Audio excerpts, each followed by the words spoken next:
tarde, bom dia, boa noite! Sejam mais uma vez bem-vindos ao Beyond the Cave, uma tarde especial com um convidado maravilhoso.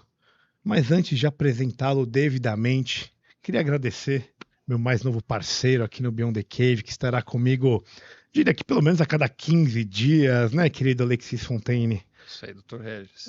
Obrigado pelo convite. Que é isso, cara. É muito bom recebê-lo, estará ajudando a gente nos bate-papos com aquela visão política maravilhosa. Então, obrigado, Alexis. E, além de agradecê-lo, tenho que lembrá-lo sempre do @Beyond the Cave PDC. Por favor, sigam a gente, compartilhem o conteúdo, vocês que gostam, comentem aí na nossa produção de material, é muito importante pra gente, tá? Não esqueçam disso, estamos em todas as lojas do ramo aí, Spotify, YouTube, no Instagram, façam isso para nos ajudar. E quem já curte, quem gosta, venha fazer parte da nossa família no Apoia-se, apoia.se/Beyond, BEYOND, por R$20 por mês, você ajuda a manter as luzes acesas aqui, ganha uma das nossas camisetas, essa daqui é uma bem antiga, ó, vou até mostrar para vocês, que ela já nem tem no nosso site, tá? Mas tem várias outras lá, camisa do Churchill, da Ayn Rand, do Heráclito, quem gosta de filosofia vai encontrar lá uma galera, o Platãozito, o Aristóteles, tá todo mundo junto, várias frases, você pode escolher a camiseta que você leva, o tamanho e a cor, né? Se você entrar no beyondthecave.com.br, você acha tudo isso, camisetas da reserva, já ganha uma camiseta por 20 coins, certo? Participa do nosso grupo, que tá lá bombando, a galera falando, casamento vai sair daqui a pouco ali, é mais porrada do que casamento, mas o negócio é bom, faz pergunta pros convidados, e consegue ver ao vivo, então a galera que é os nossos apoiadores conseguem assistir ao vivo. Temos com umas 100 pessoas, então temos um grupo bacana. Venham fazer parte no Apoia-se, apoia.se/Beyond. Certo, Alexis? Estou correto ou não estou, meu amigo? Perfeitamente, Dr. Regis. Muito, Dr. Regis não, né, E lembrando que esse Beyond the Cave era dentro de um bar onde eles nos embebedavam. Fato. Continuamos fazendo isso. Era uma estratégia para ir amolecendo a carne e as pessoas atingirem o ID, e de forma que as conversas ficam muito sinceras. E fluidas. Exatamente. Assim como uma bela cerveja, nada tão fluido, né? Exato. E como o gênero hoje em dia, mas a gente vai chegar lá, calma aí. Quem temos hoje? Nosso querido Fernando Santos de Jesus, o Senzala, doutor em educação pela Federal do Ceará, hoje assessor parlamentar do deputado estadual Alan Lopes no Rio de Janeiro, lá do PL, né? E o autor do livro Abrindo a Caixa Preta, os movimentos negros e o globalismo. Querido Fernando, muito obrigado, meu velho. Obrigado por ter vindo bater esse papo com a gente. É um prazer receber e vamos falar muita coisa bacana hoje, não tenho a menor dúvida, meu velho. Bom, eu que agradeço, né, o convite, porque é muito interessante a gente poder, não sendo um grande figurão da política ou, né, das redes sociais, enfim, da arte, da cultura ou de qualquer outro lugar, ser convidado para participar de um podcast tão legal e estar expondo ideias, debatendo, trazendo conceitos. Então, para mim, isso não tem preço. Eu que agradeço. Que é isso, meu velho.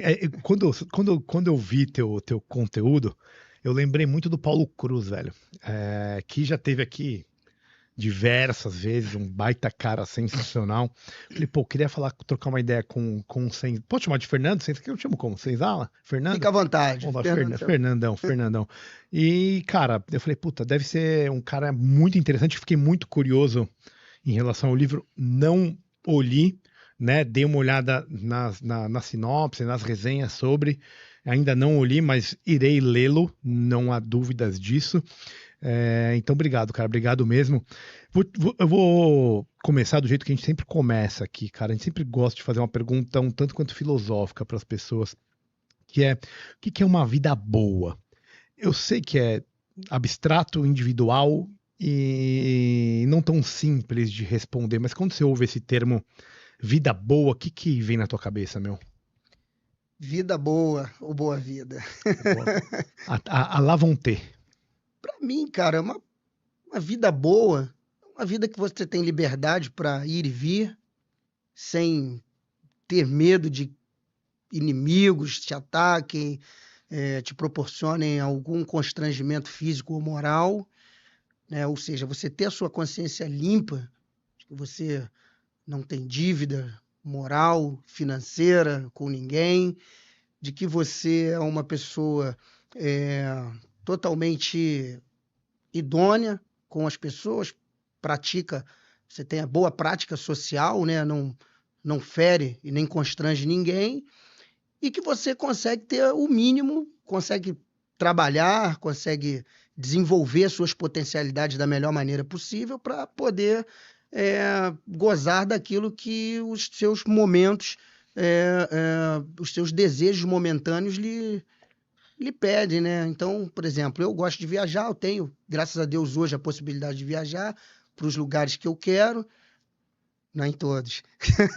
A maioria. A maioria. Então, tenho essa possibilidade, vivo bem com a minha esposa, a gente não tem nenhum problema, vivo bem com a minha família, convivo bem com meus amigos, e eu acredito que tenho uma vida boa, embora hajam fatores externos, né? E aí fatores nacionais, enfim, a violência urbana, todo esse tipo de coisa, que podem, de alguma maneira, interferir no andamento dessa vida boa, porque, enfim, nós temos, de fato, esses problemas que nos afligem, mas a depender de mim, o que depende de mim, eu consigo desenvolver muito bem a minha sociabilidade, enfim, minha vida boa. Sensacional.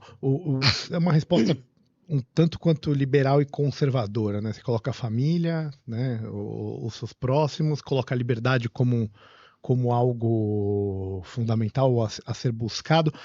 Mas aí eu te pergunto do ponto de vista individual, como que você acha que você atinge isso, cara? Como que você consegue, no plano individual, buscar essa liberdade e esses pilares éticos que você comentou e de amizade, de convivência, né? E você conseguir estar bem com todo mundo. Qual que você diria que é o segredo? E já nessa pegada, você acha que a maioria da população negra hoje concordaria com a tua resposta? Bom, vou tentar aqui desenvolver, já que você, quando abriu aqui, me perguntou, você expôs que seria uma pergunta de cunho filosófico, então eu vou tentar responder à altura essa pergunta. Quando a gente estuda a antiguidade, o que nós pegamos na antiguidade? Os exercícios de cuidado de si. Cuida-te de si mesmo. Conhece-te a ti mesmo. Conheça-se a ti mesmo. Conhecer a si mesmo, na visão de vários filósofos da antiguidade, requer você ter um exercício de uma palavra que eles chamavam de parresia. Que a parresia, o que é a parresia? Falar com sinceridade, sem medo das consequências que podem afligir sobre você. Mas esse exercício a parresia, ela é atingida quando você consegue desenvolver os exercícios de si mesmo, que é o que? O autocuidado, se conhecer de fato, estudar, saber como que você reage, como que você age diante das situações cotidianas que lhes são colocadas, enfim, no plano dos acontecimentos, de fato.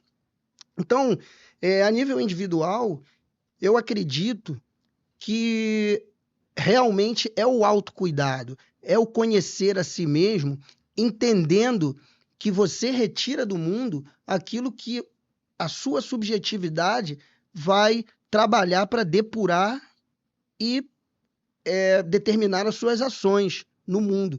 Então, você saber que o exercício reflexivo, ele é constante na sua vida. Então, se você tem um exercício reflexivo como norte da sua vida, você consegue agir com mais segurança, porque você consegue observar tudo ao seu entorno e refletir de fato antes de agir, né? Tem inclusive, no livro de um dos meus críticos do próximo livro que será lançado, o Foucault, ele tem uma série de livros, que é a Hermenêutica do Sujeito, o Cuidado de Si e dos Outros, não, é o Governo de Si e dos Outros, enfim, são uns 3 ou 4 livros. A Coragem da Verdade. Do poder também, né? Que ele fala especificamente do poder, das relações de poder. O poder, não, é o Governo de Si e dos Outros, a Hermenêutica do Sujeito, A Coragem da Verdade, e tem mais um. São 4 livros. Enfim, nesses livros ele trabalha muito essa questão da parresia, nessa questão do autocuidado. E tem uma parte do livro que eu acho muito interessante. Microfísica do poder. A microfísica do poder, ele não faz parte dessa edição. Tá. Né, o microfísica do poder é para trabalhar as relações menores, né? O que acontece no exercício do poder operado não por um poder determinado hierarquicamente, mas nas relações. Como é que as relações, elas...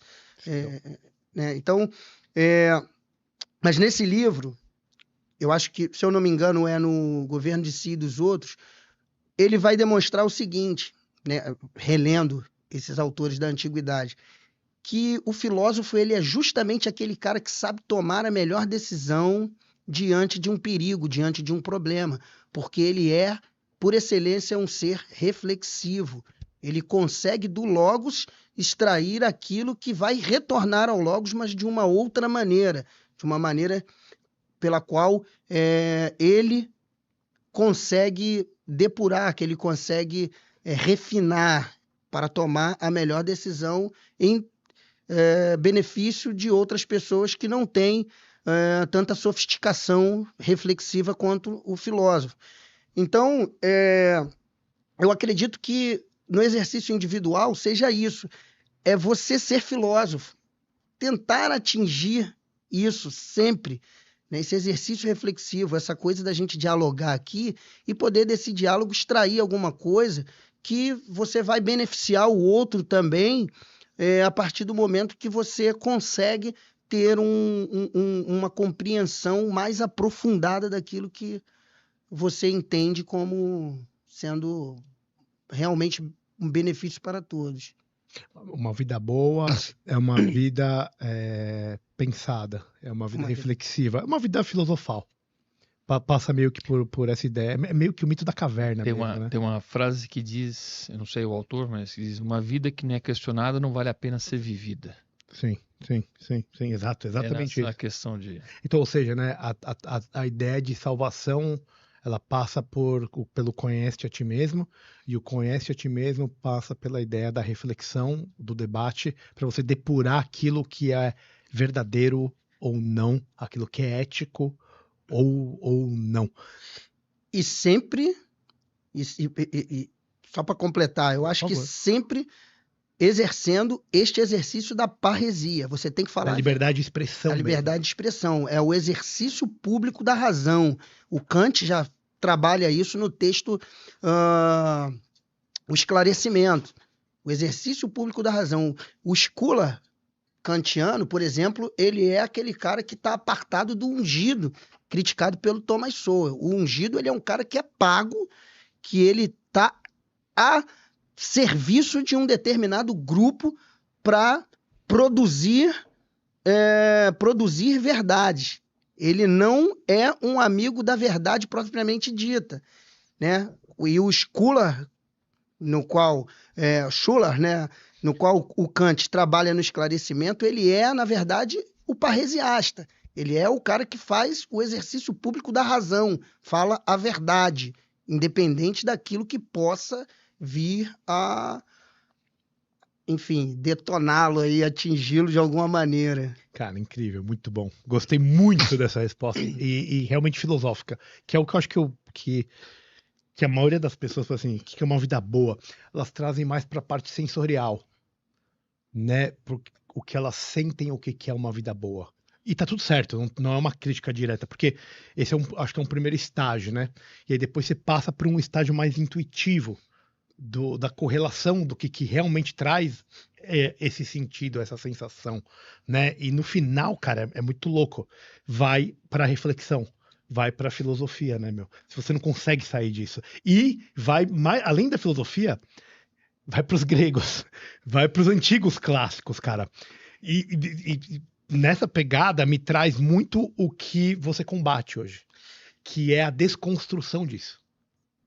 Existe toda uma ideia de modernidade que parte da desconstrução de algo prévio. Ou seja, é muito mais fácil você quebrar um copo do que você fazê-lo, né? Símbolos, tudo.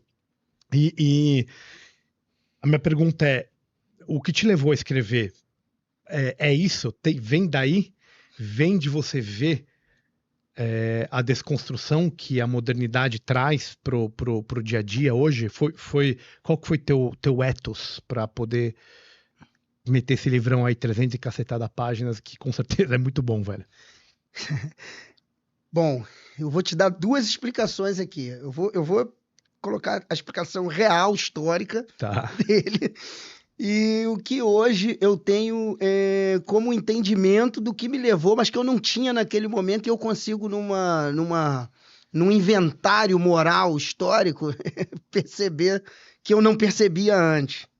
E como o papo aqui está sendo em torno da filosofia, tem uma declaração do Demócrito que é muito interessante, que vai nessa via. O Demócrito diz o seguinte: eu estou pronto a falar, mas eu só vou falar o que eu tenho a dizer se vocês hoje se libertarem do estado lisonjeiro que vocês estão acostumados a ouvir. Ou seja, vocês estão acostumados a ouvir aquilo que vocês querem. Hoje, vocês vão ouvir aquilo que vocês não querem, mas que levarão vocês a refletir para poder dar um salto positivo acima. Porque a academia, e aí eu já entro aqui no meu livro, ela não está acostumada a ouvir críticas. Ou seja, e aí eu retorno até um pouco aquilo que você me perguntou no começo. Ah, mas a população negra ela ficaria contente com a sua resposta? Não, não ficaria. Não ficaria porque se tornou axiomático essa ideia de que o movimento negro ele tem razão ao longo da história, porque você tem índices econômicos, enfim, você tem pistas ao longo do tempo que demonstram que realmente a população negra ela sofre determinadas desvantagens sociais. Você tem o maior número de morador de rua, enfim, tudo isso. Mas você não pode simplesmente concordar com o modus operandi de grupos que instrumentalizam um discurso porque você tem determinados dados sociais. Ou seja, a metodologia desses grupos não resolveram também o problema. Por quê? Então, essa é uma pergunta que tem que ser respondida. Se o movimento negro ele é tão bom, ele é tão importante para os negros ao longo da história do Brasil, desde a sua fundação lá com a Frente Negra Brasileira, ou um pouco antes com a imprensa negra, por que não resolveu os problemas? Por que eles não estão inclinados a resolver o problema? E outra coisa, porque viram de costas quando há controvérsias no seio dos próprios movimentos negros?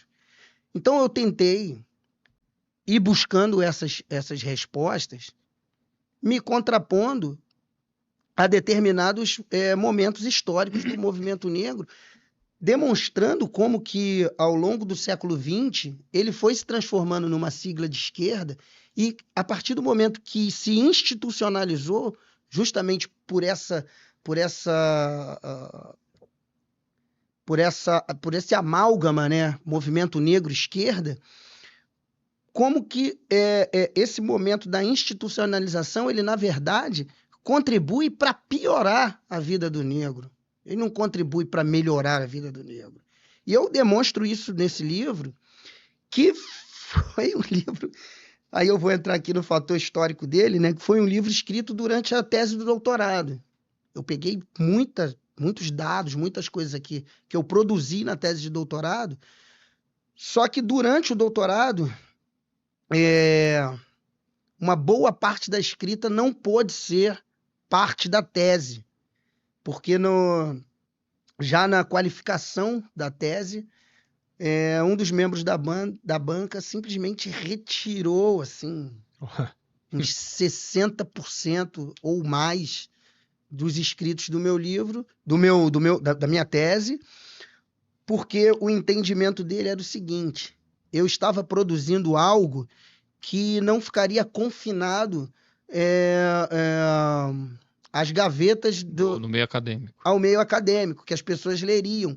E ao lerem essa tese, veriam o nome dele chancelando o meu livro, o meu texto final, né, a minha tese. Ou seja, a preocupação dele era: o movimento negro não pode ver o meu nome aqui, porque haverá uma incoerência de ter uma pessoa que faz o trânsito entre o meio acadêmico e o movimento negro, chancelando uma crítica do movimento negro por dentro de uma instituição onde o movimento negro age. Que loucura. Então eu decidi escrever o livro porque eu peguei todos esses elementos e introduzi ele num novo texto para poder... Pô, Fernando, aí nessa linha aí, né, acho que comecei a olhar as tuas redes sociais, o material que você tem, e vejo que você, vários momentos, menciona Thomas Sowell, que foi socialista no passado, né? Aí, são duas perguntas que eu te faço. Primeira, queima-roupa. Você já foi socialista? A segunda, de onde vem tanta lucidez que você tem hoje? E você tem uma coisa muito precisa, como sou, que os dois estão no meio acadêmico, né? Então, pergunta, você já teve na tua infância, né, naquele momento em que a gente talvez é mais maturo, vamos dizer assim, você já teve esse movimento socialista e se sim, o que te levou e de onde vem tanta lucidez? Bom, primeiro eu agradeço, né, por olhar minha rede social, né, pelo elogio. Bom, não, nunca... Carioca ainda, hein, velho? Não, ele foi socialista, certeza. Não, nunca fui socialista. Nunca fui socialista por excelência. Porém, Mas o teu meio familiar era, você tinha alguma influência do teu meio familiar para você ser uma pessoa que não tivesse essas influências de esquerda? Porque é fácil, né? Você vir no meio familiar muitas vezes pregando um vitimismo, pregando assim, uma coisa de destino, nessa linha de blá blá blá. Mas, por favor, bom, você que tem respondendo. Eu vou usar aqui vou parafrasear aqui o mestre Enéas Carneiro. Quando ele se apresentava, ele dizia o seguinte, que ele era um homem egresso da massa ignara, ou seja, um homem egresso de pessoas que não têm conhecimento aprofundado sobre política, educação, enfim, filosofia, nada disso. E eu sou a mesma coisa. Quando nós somos jovens e estamos vindo ali de uma determinada realidade social, nós não precisamos ser socialistas no termo, no uso da palavra.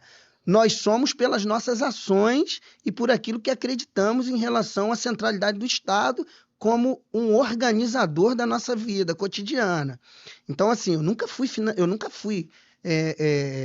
de partido, nunca realizei, não fui de DCE, quando eu fui para a universidade, mas, assim, vamos usar antes da universidade. Eu nunca fiz parte de grupo nenhum. Só que, se eu olhar, fizer um inventário aqui da minha vida e olhar para trás, né, fizer essa anamnese aí, olhar para trás, eu vou lembrar de várias coisas que eu falava e que eu acreditava que vão me conduzir a crer que sim, era socialista sem saber. né? Então, aquele cara que acredita que acredita na revolução, aquele cara que jovem, por mais que não fizesse uso de drogas, gostava das músicas do Planet Hemp e daquelas bandas de rock da época, né, que tinham todo aquele ímpeto comunista. Próprio Racionais. Racionais eu já não sou muito, já desde, mas assim, também tem as músicas ali. Então, nesse sentido, sim.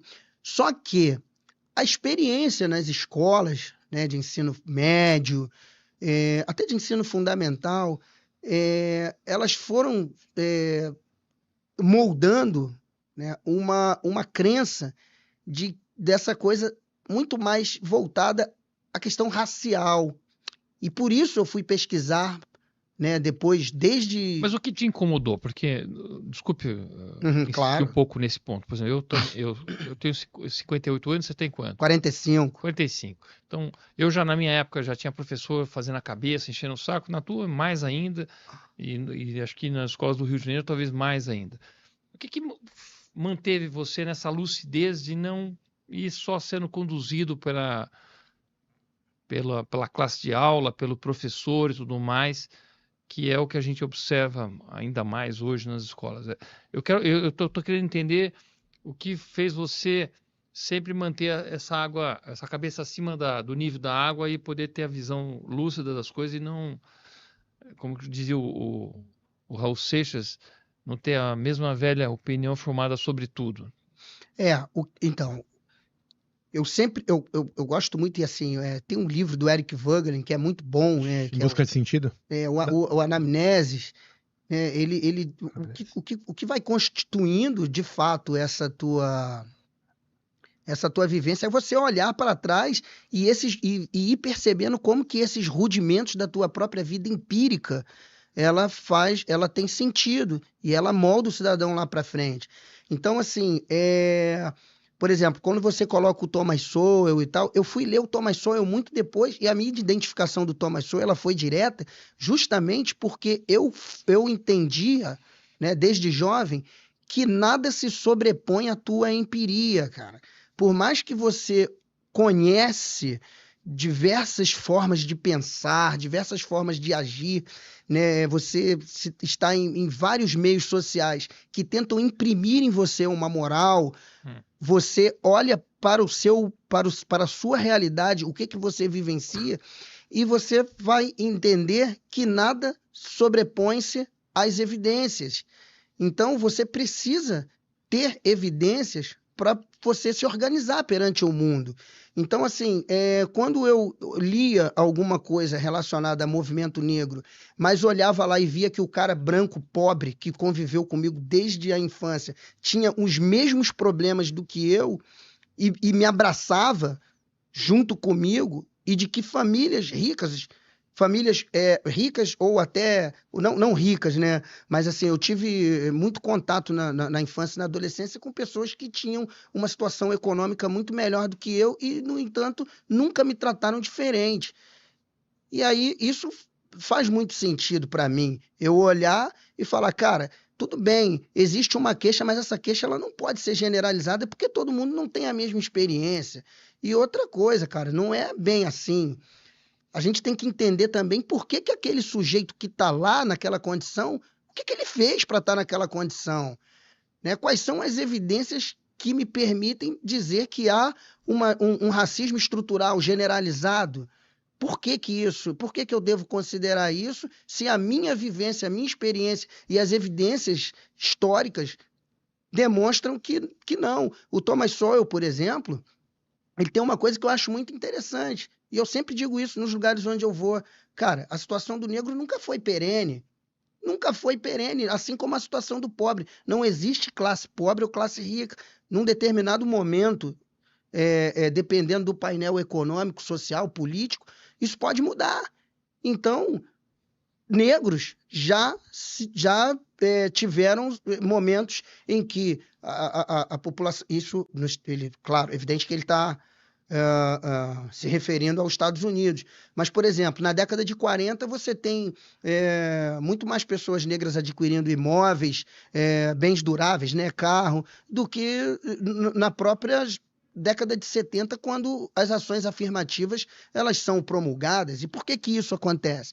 Acontece porque o Estado, e aí vai de encontro com isso aqui do meu livro, o Estado ele vai interferir com essas ações afirmativas e você cria um vício de dependência ao Estado e que o negro ele retroage, ele vai o quê?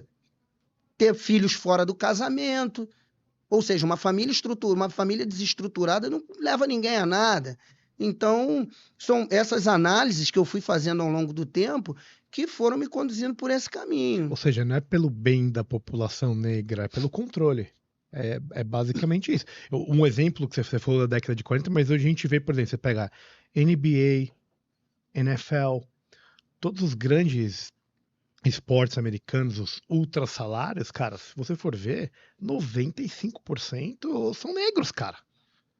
Né? E não existe uma cultura do vitimismo em relação a isso. Pelo contrário, né? O que do ponto de vista utilitário, que é o que você está falando, né? Beleza, então, se a gente for seguir esse caminho aqui que foi seguido, ideológico, utilitaristicamente, o negro tá melhor ou tá pior por esse caminho?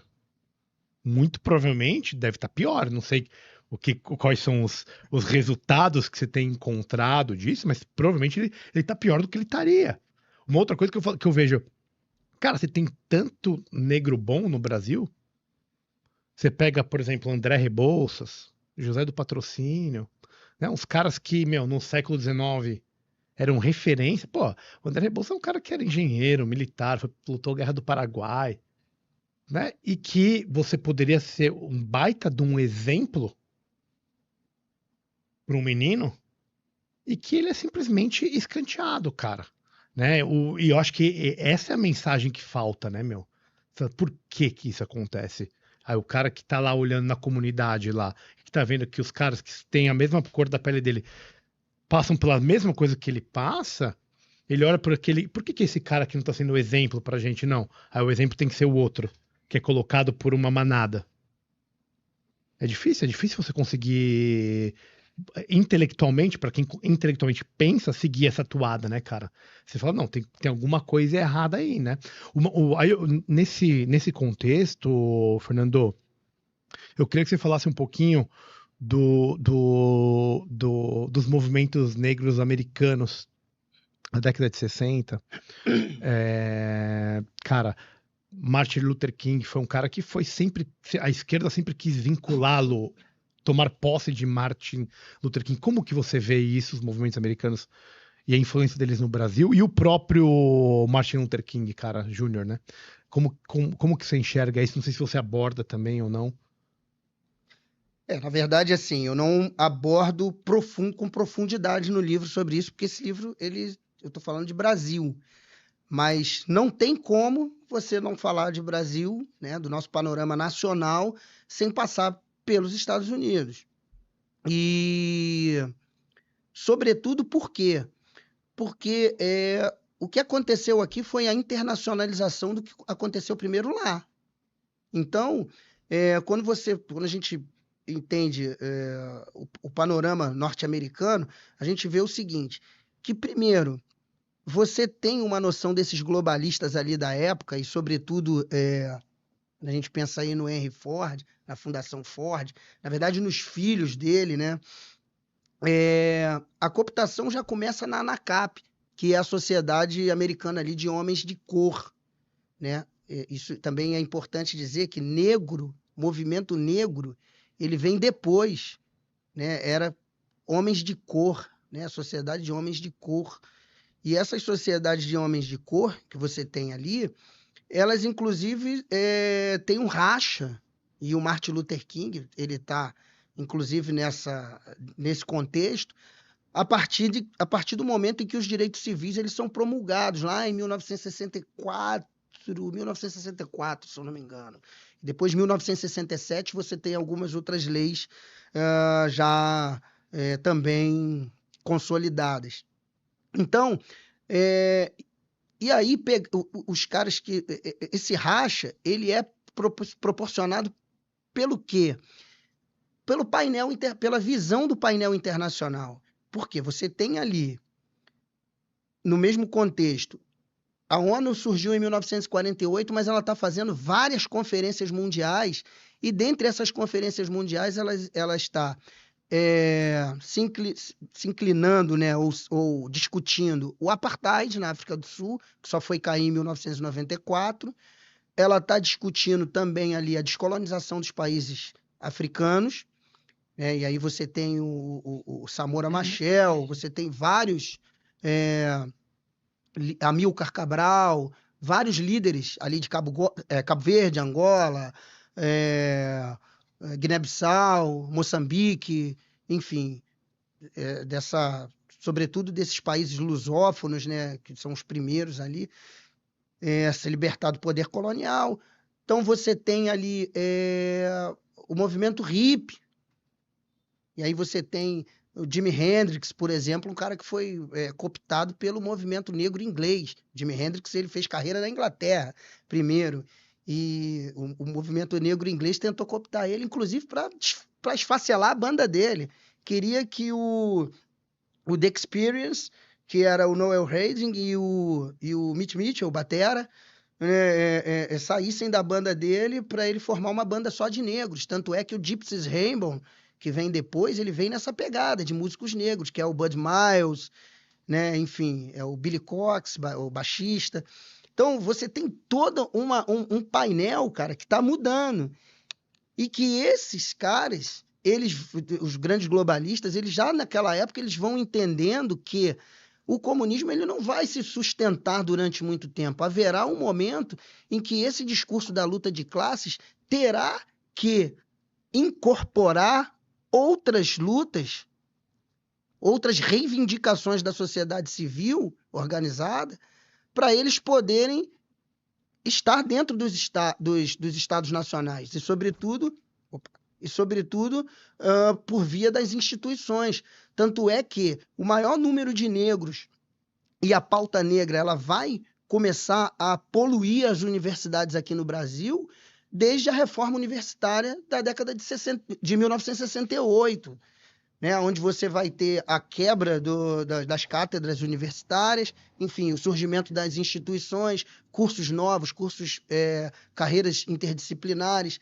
Então, Regime militar, hein? Regime militar. Deixe bem claro isso. Olha a contradição do rolê, meu. Olha a contradição. Então, é onde esses caras eles estão inseridos. E todo o movimento da contracultura, ele está olhando lá para os Estados Unidos. Né? Tanto é que o movimento black brasileiro ele é praticamente uma cópia do que está acontecendo lá nos Estados Unidos.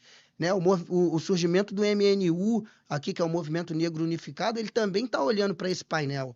Surge que novos nomes, os pais, pessoas que estão no movimento negro, batizam seus filhos com nomes africanos, começam a usar batas africanas, colocam cabelo. Candomblé. Tudo isso, toda essa incorporação cultural, Zumbi dos Palmares como herói nacional. Eu queria até perguntar, existiu o Zumbi dos Palmares? Ele é real? Pois é, há uma grande discussão em relação a isso, né?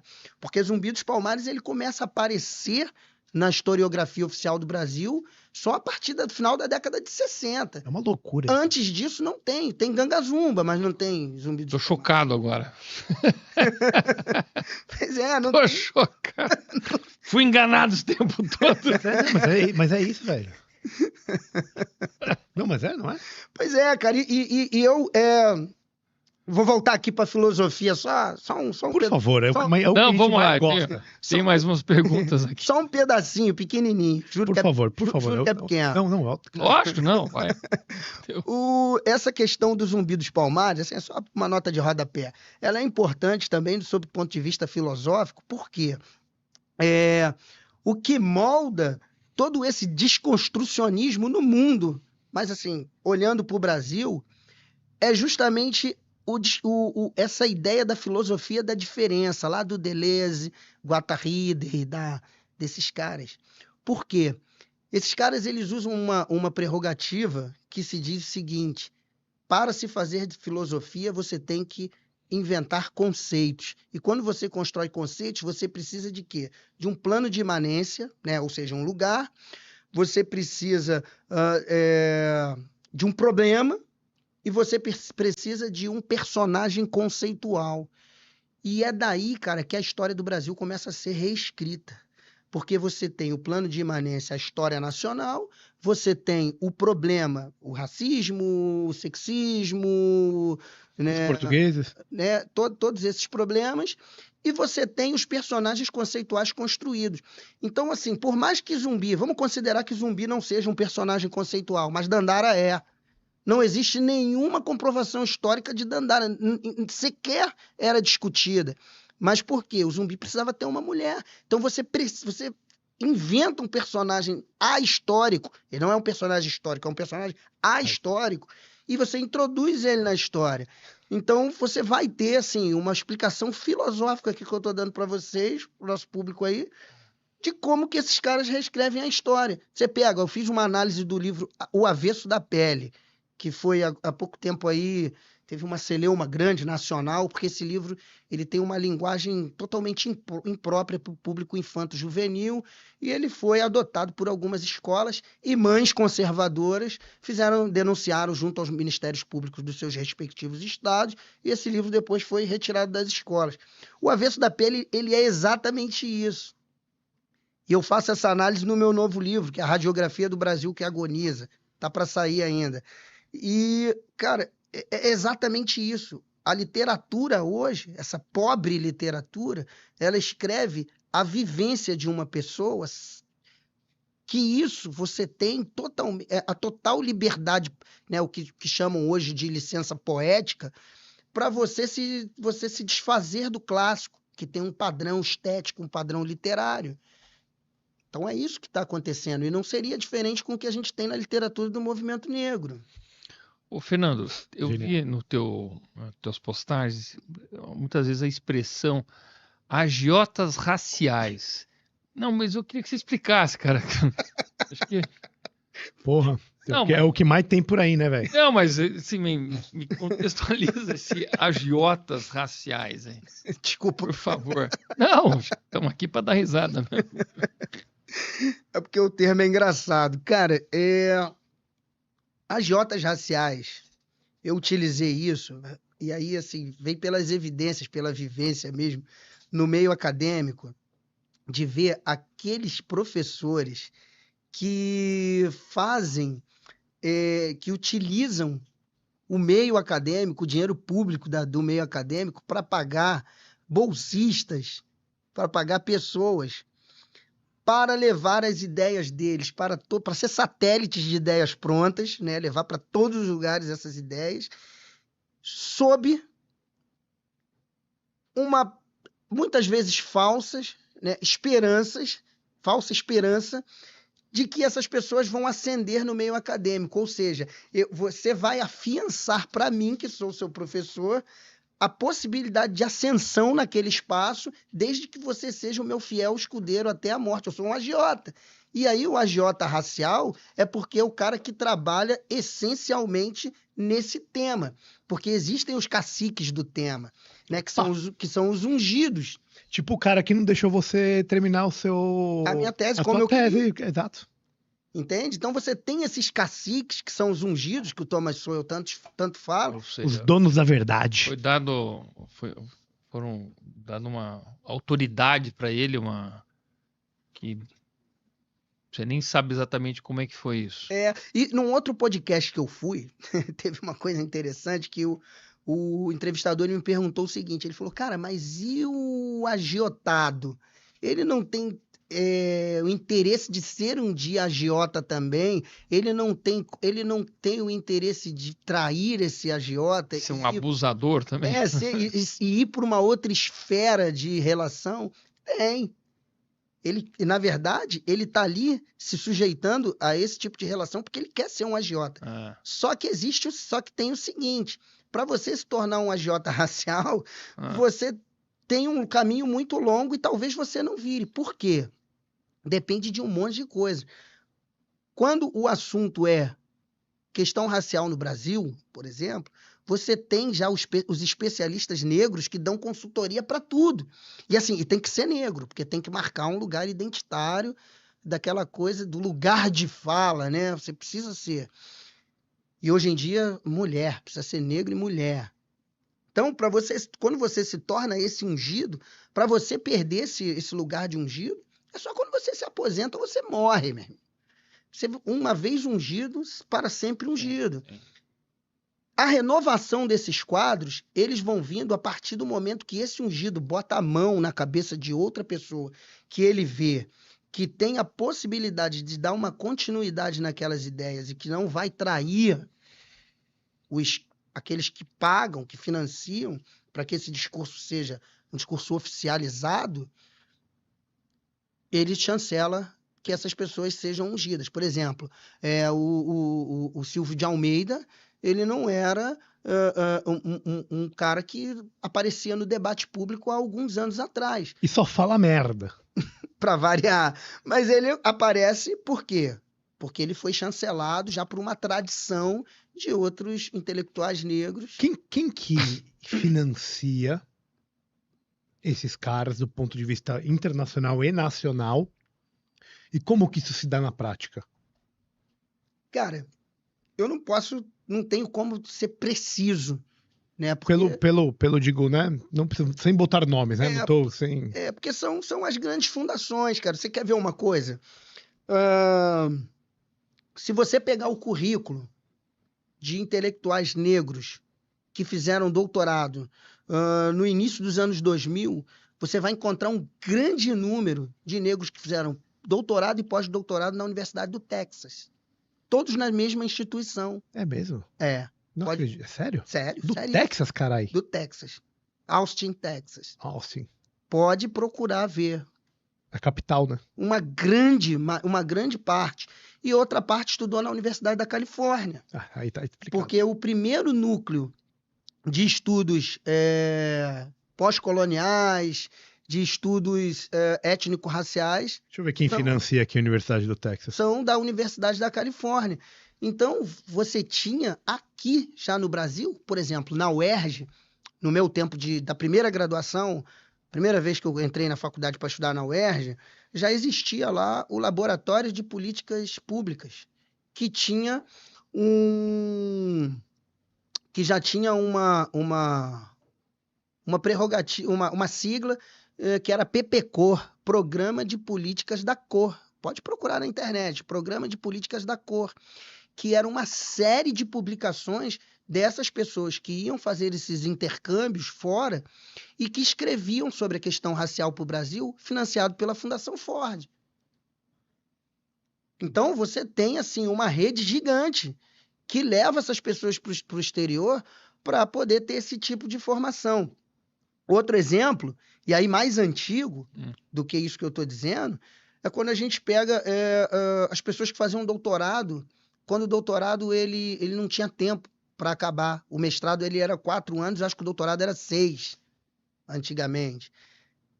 Você mandava, quase não tinha programa de doutorado no Brasil. Você mandava o intelectual para fora, ele levava a família dele, ficava lá recebendo. Geralmente ele já era professor de uma universidade aqui. E por não ter essa tradição, as universidades elas não tinham esse programa de progressão de carreira. E quando o cara ia se aposentar, muitas vezes ele nem escrevia a tese, cara. Ele se aposentava sem escrever a tese, usava o dinheiro público lá fora, porque lá fora ele aprendia outros idiomas, ele voltava para o Brasil poliglota. Muitas vezes o cara ia para a Alemanha, ia para a Holanda, ia para a Inglaterra, com a família, dava boa educação para os filhos, construía uma rede internacional de relações e voltava para o Brasil, cara. E é exatamente isso que acontece ainda hoje. Não prestava conta para ninguém. Para ninguém. Só que hoje as pessoas defendem os seus doutorados porque o papel vale muito aqui.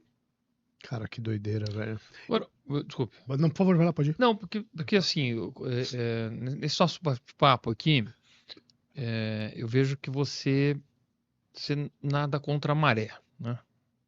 Do movimento. E um pouco parecido com o Fernando Holliday, Guto Zacarias e tudo mais. E, inclusive, eles são agredidos, né? Foram chamados de Capitão do Mato, Alma Branca, esse tipo de coisa aí. Como é que você trata isso? E isso já aconteceu com você? O fato de você escrever, mostrar, expor as coisas, ter essa lucidez, ter essa honestidade intelectual. Como é que como é que acontece? Eu até vi um vídeo dentro do teu Instagram de uma roda de samba e que uma pessoa de cor começou a, sei lá, não digo agredir, mas Hostilizar. hostilizou, exatamente. Uma menina loira lá que estava dançando, sambando bem, eu acho, né? E você expõe isso como um absurdo, quer dizer, o samba é de quem quer dançar, não é só da raça negra, né? Apesar de de ser desenvolvido e ter nascido nesse meio. Mas como é que fica essa coisa de você não ir pelo caminho mais fácil e manter essa honestidade intelectual e ter um preço que você está pagando por isso? Optei por ter amizades que estão fora desse meio. Que você mesmo falou aqui na antessala que até profissionalmente isso te prejudica, porque quando você vai participar de concurso mais, o pessoal já olha com lupa o teu currículo, o teu trabalho. Mas, desculpa. Só Não, assim, no plano pessoal, fui atacado, sou ainda. Isso aí eu já estou até acostumado. São coisas que acontecem assim, com uma certa frequência. As pessoas vão lá no meu Instagram e me xingam, me chamam de Capitão do Mato. É mesmo? Eu já processei, algumas pessoas me chamam de Capitão do Mato. Pega aqui no caule, rapaz. Me Os chamam caras são muito folgados, velho. Se sou eu, mano. Eu não aguento não, mano. Me chamam de Capitão do Mato, me chamam de palmiteiro, que a minha esposa é branca. Fazem todo esse tipo de coisa, de acusações ad hominem, porque eles não são capazes de debater comigo no campo das ideias. Exato. Então, eles vão para esse lado. E assim, eu vou falar uma palavra feia aqui, não é palavrão, mas eu cago para eles. Não, pode falar palavrão. Então, mas pra carioca, cago não é nada, bicho. Eu cago para eles. Eu não tô nem aí para eles, porque eles não pagam minha conta de luz, eles não pagam minha internet, não pagam a cerveja que eu bebo, o lazer, as viagens que eu faço. Então, assim, eu não tô nem aí, cara. Quem não quiser ser meu amigo é porque realmente não servia para ser meu amigo. Meus amigos, eu escolho pela sinceridade que eles... Eu uso o princípio... Mas esses não são amigos, eles nem querem ser teus amigos, eles estão te chamando de traidor do movimento, né? Eles acham que todo mundo que tem um espectro de cor, vamos dizer assim, tem que estar tudo de um lado só, não pode pensar, né? No fundo, tem até esse policiamento, né? Esse cancelamento que acaba acontecendo. E você escolheu o caminho mais difícil, mas, por outro lado, eu acho mais ético, honesto, é o único mais caminho ético a ser seguido, né? Você não vai poder fugir da verdade nunca. Eu sigo o princípio para as amizades. E acho que para muita coisa. Eu sigo o princípio epicurista. O que o Epicuro, que o Epicuro dizia? Nem todo prazer deve ser perseguido, nem toda dor deve ser evitada. É uma das coisas que ele dizia. Uma das coisas. E a outra sobre a amizade. Você não pode escolher a tua amizade pelo benefício que ela te dá e nem o outro é seu amigo somente pelo benefício que você pode dar para ele. A amizade não é interesse. Não é interesse. Haverá uma justa posição aí daquilo que vai e daquilo que vem. Ou seja, amizade é você saber que você deixará para o outro um legado e que você recebe do outro um legado e a identificação ela está na metafísica, ela está para além daquilo. Então, é transcendente, né? É transcendente. Então, é isso, cara. Eu sou amigo de quem me deixa alguma coisa, de quem leva de mim alguma coisa e de que há o olhar nos olhos e aquela coisa quente, de, pô, cara, esse cara é gente boa, essa pessoa é bacana. E é muito fácil também, né, cara? Quem se dobra a isso, é o que ele falou, né? Lá no começo. Vai chegar em casa, vai olhar pra mulher do mesmo jeito, vai botar a cabeça no travesseiro, vai dormir do mesmo jeito. Porque, cara, dinheiro é importante, né? Mas o que você leva de verdade dessa única vida que você tem não é isso, cara.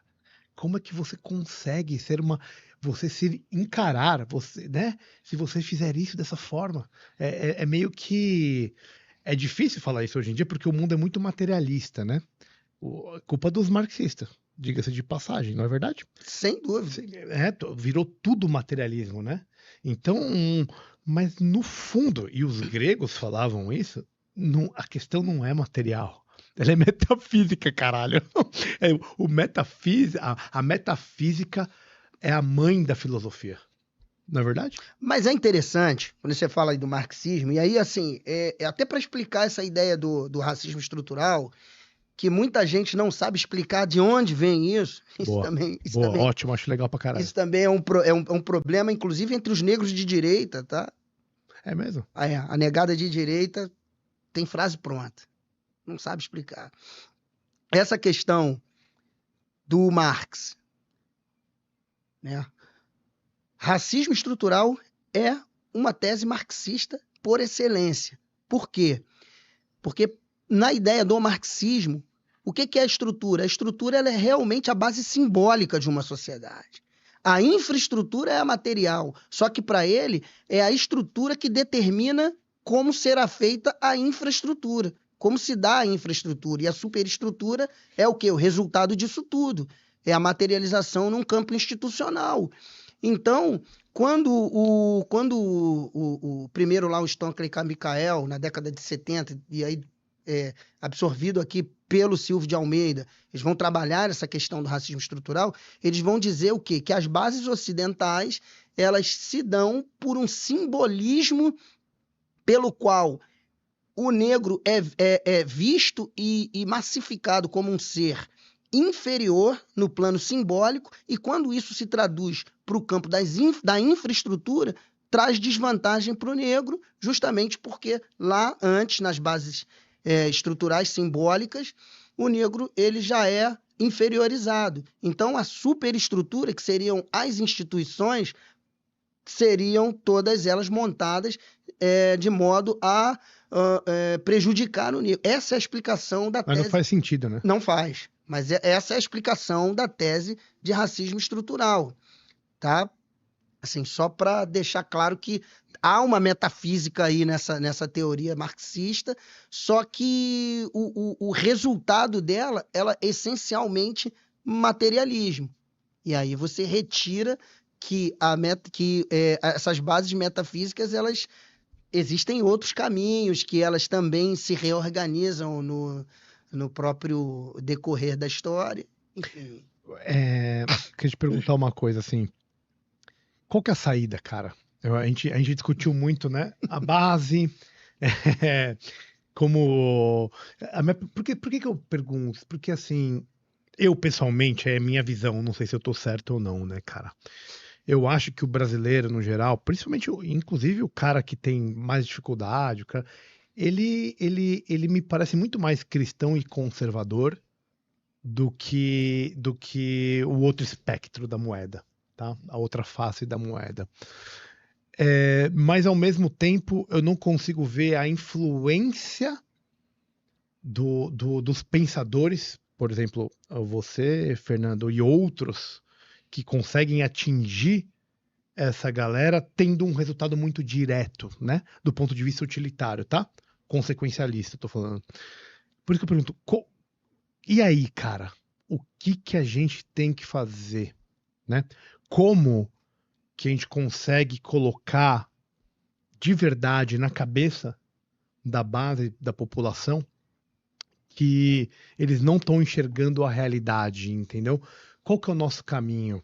Como que a gente faz para o Brasil tá melhor daqui a 15 anos? Eu não estou sendo imediatista, tá? Eu não quero uma resposta pronta e falar, não, agora é isso, não. Como que a gente realmente faz? Porque isso é fundacional, né? Os caras estão brigando com a gente. Eles entenderam o caminho 60 anos atrás. E agora que a gente está conseguindo entender realmente o que é, o que não é. Então, como que a gente faz isso? Qual que é a saída? Para onde que a gente vai? Desculpa, eu te fudi, né? Não, mas não. Qual que é para onde que a gente vai? Não, eu também não tenho uma receita, mas eu posso... Óbvio. Eu posso dizer o seguinte. Como a gente estava conversando aqui no começo, né? O Alex colocou as questões e você também, do início da República, do presidencialismo de coalizão e tal. Eu acho que... E eu citei um cara que se chama Isso é engraçado, né? Porque eu fui um esquerdista ao longo da vida e tal, que é o Sérgio Buarque de Holanda, o Raízes do Brasil. Eu gosto muito desse livro, cara, justamente porque ele demonstra que as instituições brasileiras elas surgem a partir do quê?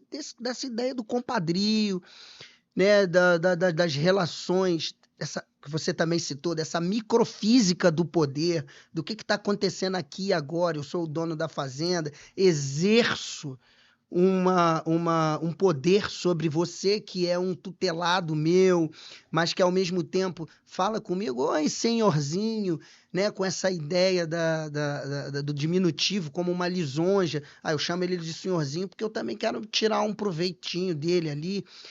Isso se converte, né? Isso é absorvido pelas instituições brasileiras.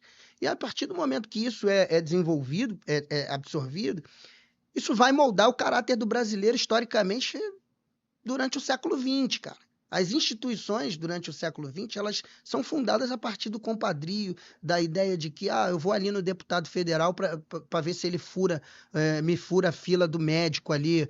Tem, sei lá, 50 mil pessoas na fila do oftalmologista, mas aquele deputado ali, ele é eleito sob a chancela de fulano de tal da saúde. Se ele é da saúde, eu vou lá ver com ele se ele consegue me... E aí, isso vai ganhando volume ao longo do tempo. E introduz no brasileiro a ideia de que o Estado vai salvar ele. Quando o brasileiro ele entende que o Estado vai salvar ele está entendendo que o Estado vai salvar ele na figura de determinadas pessoas, de indivíduos que estão no Estado, fazendo do Estado a sua morada. Ou seja, o Estado, em posse desses sujeitos, é uma coisa privada. O Estado brasileiro ele é privado. Ele não é público. Ele é cooptado por indivíduos. Por indivíduos. Então... Coronelismo puro. Coronelismo puro. Puro coronelismo, caudilismo, enfim, desde sempre. Então, eu acredito nas iniciativas liberais. Por exemplo, eu faço parte hoje de um projeto com o professor Mauro Rosa, que é um professor da UFRJ, também assessor lá do... Eu estou seguindo. Também ele também é assessor lá do nosso deputado estadual, Alan Lopes, lá do Rio. Né? Nós trabalhamos com o deputado Alan Lopes, mas o Alan ele também abriu para a gente expandir esse projeto, que é um projeto pessoal do professor Mauro Rosa, que é a fundação de uma rede de bibliotecas. Então, ele tem uma fundação de uma rede de bibliotecas que leva para cidades interioranas do Rio de Janeiro obras de Thomas Sowell, Kenneth Minogue, Roger Scruton, Eric Voegelin, sei lá, cara, Theodore Dalrymple, Maquiavel, Machado de Assis. Leva essas obras para essas pessoas e faz grupos de estudos, né? Se eu não me engano, mensais ou quinzenais, com as pessoas para ler essas obras. Então, assim, é uma iniciativa pequena, mas que vai se avolumando porque as pessoas estão sentindo necessidade de duas coisas, cara, de um entendimento mais profundo e de método. Porque por mais que as pessoas tenham ideias liberais, conservadoras, ajam nas suas vidas privadas dessa maneira, para um enfrentamento público, necessita-se de quê? De preparo. E aquilo que o doutor Enéas Carneiro dizia, precisa-se de preparo. E o preparo se adquire conversando com pessoas que têm entendimento profundo das questões que vão ser tratadas e na leitura de livros. Não existe outra maneira de você adquirir preparo. Não vai ser conversando com tiririca que você vai sair preparado de alguma coisa, ou vendo vídeo de 20 segundos da internet. Não dá. Então, dessa maneira, projetos liberais, e aí, assim, claro, que qual é a chance disso se intensificar? Não sei, mas pode ser que acabe, porque a pessoa também não tem como manter isso durante muito tempo se não tem um incentivo. E aí, assim, cadê os empresários liberais do Brasil para olhar para a gente? Vixe, esse é um problema, hein, velho? Para incentivar. Cadê um um empresário brasileiro para investir numa pós-graduação, ou um partido fazer cursos, um parlamentar fazer cursos de extensão, cursos de pós-graduação, para que as pessoas tenham professores especializados que estão hoje trazendo, porque só o conhecimento vai transformar isso. Não há, para mim, Concordo, na minha opinião, não há outro caminho. Você vai fazer o quê? Vai assassinar as pessoas que são de esquerda? Vai bater, vai prender nelas? De liberal já não tem nada aí, né? Pois é, não tem como fazer isso. É você entender que se essas pessoas pensam dessa maneira, é porque historicamente o Estado foi construído para que essas pessoas, hoje, atingindo a maturidade que elas têm, de idade e de formação de caráter, fosse dessa maneira.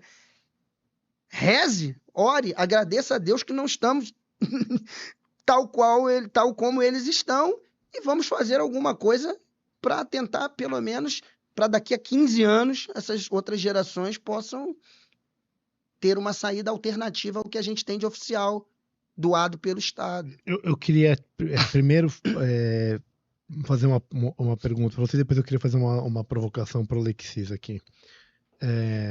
Então você acha que esse simbolismo, essa ordem, essa ideia educacional, você concorda comigo que isso a gente perdeu isso a partir do golpe da República? Você acha que isso foi algo que, do ponto de vista histórico brasileiro, no contexto geral, vem prioritariamente daí? Ou você discorda? Você acha que não? Você acha que isso é uma coisa prévia já? Não, eu concordo. Se você pegar o livro lá do Luiz Felipe de Orleans e Bragança, Por que o Brasil é um país atrasado? O que ele vai dizer? A Constituição mais liberal do Brasil foi a Constituição de 1824. Apesar de ela não ter sido, ela foi promulgada, né? Foi Dom Pedro I que a promulgou direto, né? Ela não foi, e mesmo assim ela é mais liberal. Mais liberal e mais longeva também. 69 anos. E aí o que acontece? Todas as outras constituições são centralistas. Estão muito mais, a de 88 inclusive, ela está mais próxima a Constituição lá do fascismo, do comunismo, de todas as constituições comunistas, de países comunistas, do que algo liberal, realmente democrático. Não há nada democrático. E aí, assim, mas só que eu queria fazer aqui uma observação em relação a duas coisas que eu tinha dito, que é o seguinte, eu também não abro mão de que as pessoas estejam na universidade, não. Tá? A universidade está cooptada pelos esquerdistas há muito tempo, na verdade, desde a reforma de 1968, porém, isso não pode ser uma justificativa para uma pessoa conservadora colocar o seu filho lá dentro. A administração do seu filho, quem faz é você dentro da sua casa, não é a universidade. Se a universidade moldou o caráter do teu filho, é porque você foi fraco na criação do seu filho. Uma coisa é ensino, outra coisa é educação. Outra coisa é educação. Então, isso tem que ficar claro. Não podemos abrir mão das universidades. É porque de lá de dentro que nós seremos capazes de montar uma revista acadêmica com qualiscapes, por exemplo, onde podemos publicar artigos que estão mais ajustados àquilo que a gente pensa e ao contraponto político do que a gente tem. Onde a gente pode mudar a cara de uma reitoria ou de um instituto, enfim. Então, abrir mão da universidade é um grande problema. Isso é uma coisa que eu gostaria de dizer. E a outra é o seguinte, quando a gente... você tinha dito em relação aos negros não estarem contentes e tal,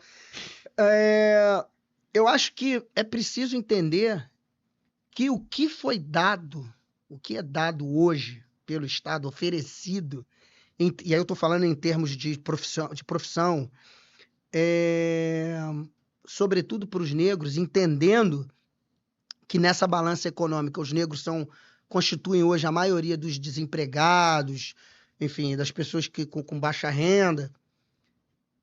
A universidade, e aí eu vou parafrasear aqui, vou citar o Olavo de Carvalho. O Olavo de Carvalho ele diz uma coisa que é muito interessante. O brasileiro ele não quer formação, ele quer o diploma. Ele não quer formação. E toda esse estímulo ao brasileiro ter o diploma e não ter a formação acarreta numa coisa, nessa expansão universitária que os governos de esquerda, o PT, fez desde que assumiu o poder. Mas isso já vinha também do FHC. Ou seja, essa interiorização das universidades é para fazer com que as pessoas passem pelo crivo da doutrinação. Aqueles que são mais doutrinários e que vão trabalhar em sala de aula, em algum lugar, levam para frente essas ideias. Outros que não serão só subempregados. E aí, esses subempregados são aqueles que vão se frustrar totalmente quando vê uma matéria que diz que as empresas estrangeiras, hoje aqui no Brasil, no Rio de Janeiro, no Brasil, são as empresas que ofertam empregos, vagas de empregos, para cargos que não tem como pessoas nacionais assumirem, porque não tem formação técnica qualificada para assumir determinados cargos, e que ganhariam muito mais, por exemplo, do que um professor universitário alocado numa universidade. E quando você olha para uma massa de pessoas negras que estão desempregadas, por que essas pessoas foram fazer curso de letras se eles poderiam fazer um curso técnico que lhes daria uma oportunidade no mercado de trabalho muito melhor do que o curso de letras dão para eles hoje, ou dão um subemprego? Essa é uma reflexão importante. Não é, e com certeza, além disso, ô, Fernando, tem uma outra questão, que é a questão econômica subjacente ao que você disse, porque muitas dessas pessoas que estão indo fazer essas faculdades, essas universidades, estão sendo subsidiadas para isso. E quando elas terminam a faculdade, elas terminam com um diploma, mas sem uma captação. E sabe o que elas ganham? Uma dívida. E aí? Ou seja, elas terminam sem conseguir um emprego que vai pagar a própria formação que elas tiveram. Então, além da questão de dominação, você economicamente fode o bagulho. Você cria um problema pro cara. Um problema gigantesco. Em nome do quê? Em nome de você pegar lá e falar, ó, não, tiramos não sei quantas pessoas da... Agora não. Agora os caras têm universidade. Tem mesmo? Ele tá formado, mas tá inadimplente e desempregado. Exato! E sem saber nada. É isso que é o pior, cara. Sem saber nada. Sem saber nada. Quantos professores não são formados hoje, cara? Os caras, na boa. Populismo na veia, né? Populismo na veia. Eu queria só te provocar, Alexis. O Fernando falou, cadê os empresários liberais? E aí eu queria que você respondesse essa pergunta, porque não é só o Fernando que diz isso. Tem muita gente, a gente gosta muito de conversar com os liberais aqui. O Denis Xavier é um cara que sempre fala isso também. Sempre fala. Aí eu te pergunto, cadê esses caras, velho? O Marcelo Farias também, do ILISP também. Então, isso é uma coisa interessante, o Regis e Fernando. E o porquê que existe, nos Estados Unidos existe os think tanks. Aliás, um deles que eu participo chama Acton Institute, que está no Brasil, inclusive, a última delegação foi para os Estados Unidos, é brasileira, em que eles captam uma bela grana, eles criam uma universidade com pensamento liberal para formação, como diz aquela música do Chitãozinho Chororó, evidências, né? Não vamos negar as evidências, porque no Brasil é um tal de negar as evidências aqui inacreditável. É só o que fazem, né? Só tu cantar essa música, todo mundo pensa, olha as evidências. Primeiro que sofre é teu parceiro de trainee, né? Então, mas é assim, tem muitos empresários que eu sei que fazem um trabalho bacana, mas vou falar uma realidade, o Regis, desses empresários que ajudaram a eleger pessoas na política, que foram ativistas, que abriram a boca, que não sei o quê, eles foram perseguidos pelo Estado. Literalmente, não vou citar nomes, mas assim, começou a aparecer demais, vai na loja dele, vai na empresa dele, vai atacar, e são atacados por um ativismo do establishment, do tipo, não se exalte demais, não comece a financiar demais. Eu sei que alguns desses têm muito dinheiro e poderiam financiar mais. Conheço alguns que financiam, então tem, aqui em São Paulo mesmo, tem um Instituto de Formação de Líderes. Genial, dia 11, inclusive dia 11 de setembro agora vai ter o 11 de 11 de setembro. setembro. Um super evento aqui, o Fórum da Liberdade aqui em Campinas, em São Paulo. Estarei lá também. Estarei lá também, então a gente vai se encontrar lá. Que é promovido por empresários, movido por jovens que acreditam na prosperidade, que não na papagaiada, tá certo? Ninguém fica falando de vitimismo, é todo mundo, vamos arregaçar as mangas, independentemente de ter nascido em berço de ouro ou não, porque muitas vezes eu vejo isso muito em São Paulo, sabe, o Regis? Pessoas que nascem em berço de ouro, sem contar os herdeiros, que para mim não conta muito, mas eles recebem uma carga de valores de educação, do tipo, o dinheiro não aceita desaforo, tem que trabalhar pelo teu, conquistar, porque nós temos que perpetuar isso que a família conquistou e tudo mais. Uma coisa muito saudável, muito responsável, porque a gente sabe que quando não acontece isso, acontece o que aconteceu, por exemplo, com a família Matarazzo, né? Tinha um império, não cuidou de sucessão, não formou sucessores, não formou conselho, não formou... Acabou, não tem mais nada, morreu. Faz parte da história. Uhum. E quando você vê outras famílias que perpetuam isso, né? Os Rothschilds no mundo, a família Arnault e outros, eles vão preparando as pessoas. Mas, voltando aqui aos empresários liberais brasileiros, eu concordo com o Denis.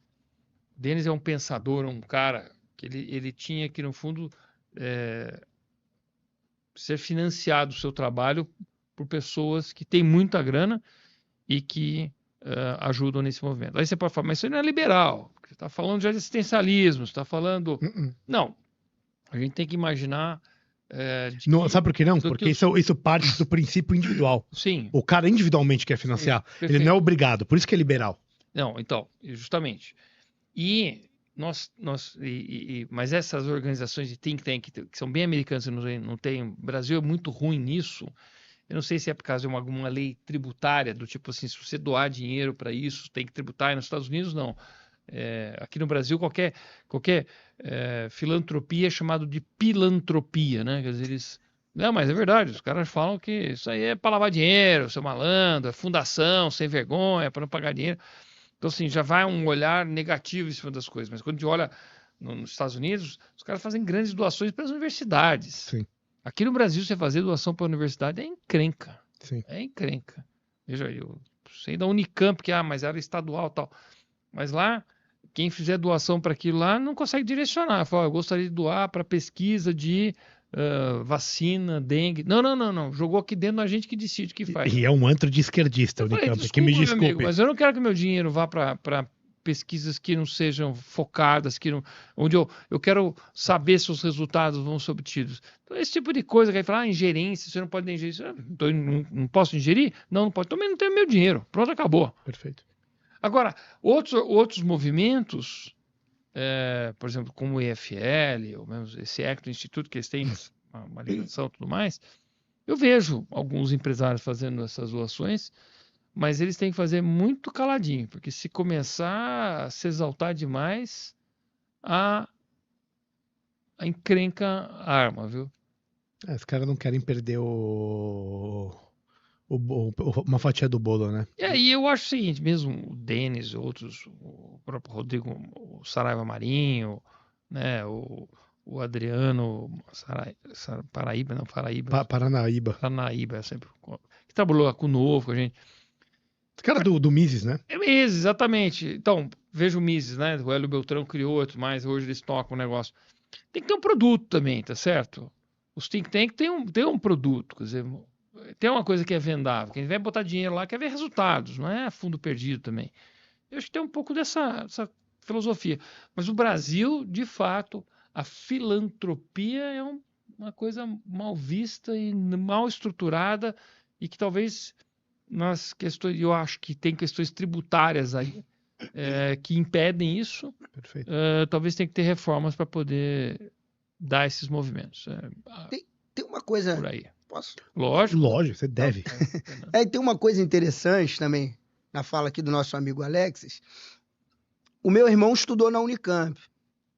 Meu irmão fez o mestrado lá em engenharia química. Meu irmão é engenheiro químico. Quando ele foi para o doutorado, sabe para onde ele foi? Foi para a Espanha fazer o doutorado. Sabe o que isso quer dizer? tem fuga de mentes brilhantes, de pessoas boas, Então, justamente porque há nessas áreas tecnológicas, sobretudo, um sucateamento dos laboratórios, enfim, de possibilidade do cara pesquisar. E esse pessoal vai para onde? Vai para Fernando, fora. assim, primeiro, a Unicamp na área de engenharias é fantástica, né? As outras áreas é que acabam tomando talvez o poder lá dentro da Unicamp, mas eu tenho uma teoria que eu coloco aqui até para vocês assim, o que vem antes? A educação ou a oportunidade? Muita gente fala que é a educação. Quando a gente tiver toda a população bem educada, o Brasil vai evoluir, vai crescer, vai. Falo que não. Mais importante ter um ambiente de pescaria e não ensinar a pescar. A oportunidade, porque a oportunidade puxa, ele é a demanda, puxa as pessoas para poderem desenvolver os seus talentos. Quando a gente vê a fuga de brasileiros para outros países, eles fugiram para lá porque lá tem melhores oportunidades. Não é porque quer falar espanhol, falar inglês, ou porque vai para Disney. Nada disso. É porque lá eles têm valor, são valorizados, lá eles têm desenvolvimento. Qual que é o problema de um engenheiro químico fantástico aqui no Brasil? Ele tem poucas oportunidades aqui. Ele, se for trabalhar numa grande indústria química, certamente, muito provavelmente é americana, ou holandesa, ou inglesa, e vai exercer uma função administrativa. Não vai desenvolver mesmo. Além do que todo o reflexo do dia a dia dele, né? Porque aí tem toda a parte externa que não é relacionada diretamente ao ofício, eu digo, né? Então, eu falo que o grande problema, e era a minha pegada, como dizer, deputado federal, a gente tem que criar ambiente de pescaria. E o Estado é o maior inimigo do ambiente de negócio. O Estado é o maior inimigo de quem quer tomar iniciativa no Brasil. É impressionante como as coisas são travadas, são mal feitas, são redundantes. É a música do Raul Seixas, Plumtiplactis não vai a lugar nenhum. Tem que carimbar, rotular. Você gosta de Raul Seixas, hein, meu? Se quiser voar. Já é o segundo Raul Seixas hoje. Não, mas o cara é brilhante. Brilhante. Sensacional. Já teve Chitãozinho Chororó, né? Teve Evidências, Teve dois Raul Seixas. Falta só a metamorfose ambulante. Exatamente. Metamorfose. Ou seja, não, tem Ouro de Tolo também, que eu falo. Ouro de Tolo. Ouro de Tolo é uma música assim pra acabar também, né? Mas o Estado é o maior inimigo e quem tem talento tem a obrigação de fazer as suas melhores escolhas. Ficar no Brasil pro patriotismo é... Cagada, burrada. Total. Né? E eu lamento que tem uma contradição no Brasil absurda. Números do PISA baixíssimos, né? Péssimos. Por outro lado, você tem cérebros que vão embora. Mas esses cérebros são formados numa elite de escolas privadas de qualidade ou verdadeiros talentos que são perdidos. Eu cansei de falar isso. O Brasil é uma fábrica de perder oportunidades e talentos que as pessoas não identificam. Por quê? Porque as escolas públicas, hoje o esporte é jogado. Veja, a gente está falando aqui nesse podcast. Eu sou um grande jogador, eu adoro basquete, eu amo jogar basquete. Somos dois, Alex. Eu fico encantado em ver a agilidade de um Kobe Bryant, de um Michael Jordan, né, de um LeBron. É um absurdo que os caras jogam. Fomos campeões absurdo, agora da América. Lindos. Mas eles foram revelados nas escolas, nas universidades americanas. Existe um ecossistema de identificar talentos. Também tem um outro movimento, assim. Essa aqui é uma forma de você se incluir socialmente, se crescer socialmente. Qual é o ambiente desse que nós estamos no Brasil? Aí nós podemos envolver racismo nisso, nós podemos envolver um monte de coisa nisso. Tá certo? Mas olha um mar de oportunidades. Ou vocês acham que no Brasil não tem tantos talentos como tem nos Estados Unidos jogando basquete? É que a gente não revelou os caras aqui. Os caras estão de aviãozinho, sei lá, estão fazendo subaproveitado, não revelados. Aí é a minha grande briga. As escolas têm que começar a identificar esses talentos e ter um ecossistema. Falar, olha, esse moleque é muito bom, é competitivo, ele tem tudo para se evoluir, sei lá, no basquete, no futebol, no vôlei, o que seja, gente. Na literatura, Na na literatura, arte, na arte, na música. Ah, isso não, isso bem dito, que a gente parece que a arte no Brasil, músicos, né, artistas. Como que é? Yamandu Costa, como é que ele chama o nome? Yamandu Ou Costa. seja, Nossa. assim, Gaúcho. o que tem de talentos aí, mas eu falo, muitos passaram e não foram revelados. Não perceberam, não teve um tutor que falou, esse cara é bom. Na ginástica olímpica no Rio de Janeiro, que é o centro, quantas Dayanes foram descobertas, né? Sim. Aí a minha briga, Rebecas. é porque não tem o Estado, iniciativa privada faz o que está fazendo, é pouco, mas poderia fazer mais. Mas tem algumas iniciativas, viu? Mas, de novo, antes de falar que nós temos que investir só em educação, porque todo mundo lá em Brasília só fala educação. Aí tem as discussões na rua. Se o Brasil fosse educado, tá tudo resolvido. Eu falei, se o Brasil fosse educado, tá tudo indo fora do Brasil. A verdade é essa, meu amigo. Não tava aqui, perdendo tempo aqui. Mas o Brasil é um mar de oportunidades. Com certeza. Um mar de... É um oceano azul, né? É só o Estado parar de atrapalhar. Aí deixa a turma produzir, deixa tomar risco, deixa errar, deixa acertar. Aí a coisa vai. Mas é um processo de 30 anos, né, cara? De 40 anos, né? Mais, hein? É. Mais. É. Isso é de 2 gerações aí. Deixa eu fazer a pergunta do apoiador aqui, antes da gente partir para o nosso pitch do livro, porque senão ele vai perder o busão. Vai. O doutor Alexandre de Injúlio, ele pergunta assim: como você enxerga a adoção de medidas antirracistas na pedagogia do ensino fundamental, adotada em algumas escolas, como forma de atenuar as disparidades raciais presentes na sociedade? Seria um caminho pacificador ou acentuador de conflitos? Pedagogia antirracista. Já fudeu na pergunta, né? Bom, a palavra antirracista, ela é primeiramente uma coisa tautológica, ou seja, é autoexplicativa, porém dentro de um neologismo. A palavra antirracista é uma palavra que não existia, né? Então ela passa a existir a partir de uma prerrogativa política, né? Ou seja, todos nós somos, por excelência, antirracistas. O que se faz com um racista? Se denuncia ele, vai para vias de fato com ele, ou você vai ver uma pessoa chamar a outra de macaco, você está do lado e você vai apoiar isso, né? Então, assim, os racistas, de fato, são minorias na sociedade.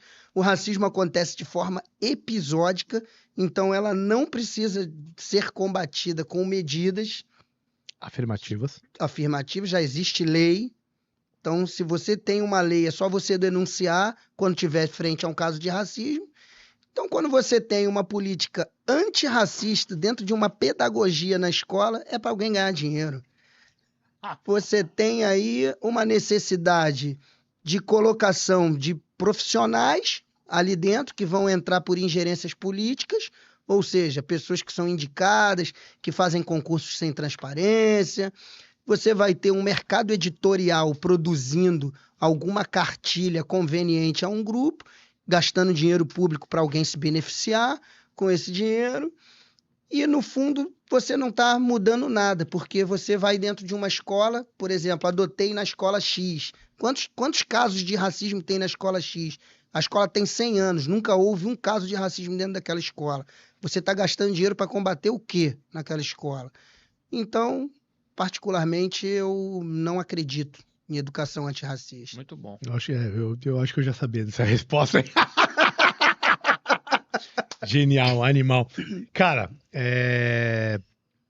acho que você quer fazer mais uma pergunta? Não. Como é que você tá aí no... Não, tô bem. Colinha já foi inteira? Colinha foi inteira. Foi inteira? Já moiou? Moiou. Antes de te agradecer, vamos pro nosso querido pitch do livro. Vamos lá, meu amigo. O Alexis não vai lembrar, então eu vou falar para você. O que é o pitch do livro? Nós trouxemos aqui 2 livros para você, tá? Eu vou até pedir vamos mostrar aqui, ó. E o Alexis vai falar quais são os livros. A primeira parte do pitch do livro é o seguinte. Fala para ele quais que são os livros. Pega aí cada um, por favor. Primeiro você vai ter que adivinhar quem trouxe qual livro baseado no nosso bate-papo aqui. Essa é a primeira parte.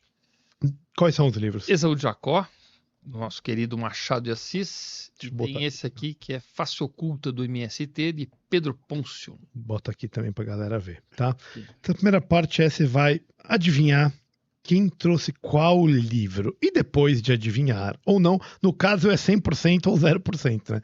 Não você se fudeu. Porque normalmente tem 3, aí dá pra dar um... dá mais... Pra ganhar o livro tá... Dá pra engambelar. Dá pra engambelar. Aí é o seguinte, depois de você adivinhar, cada um de nós aqui teremos 1 minuto para fazer o pitch do livro. E aquele que você julgar o melhor pitch, o melhor livro, como você quiser, você leva o livro para casa. Então, vamos por aí. Primeira parte é quem trouxe qual livro. Vamos lá. Esaú e Jacó, Machado de Assis, A Face Oculta do MST, Pedro Pôncio.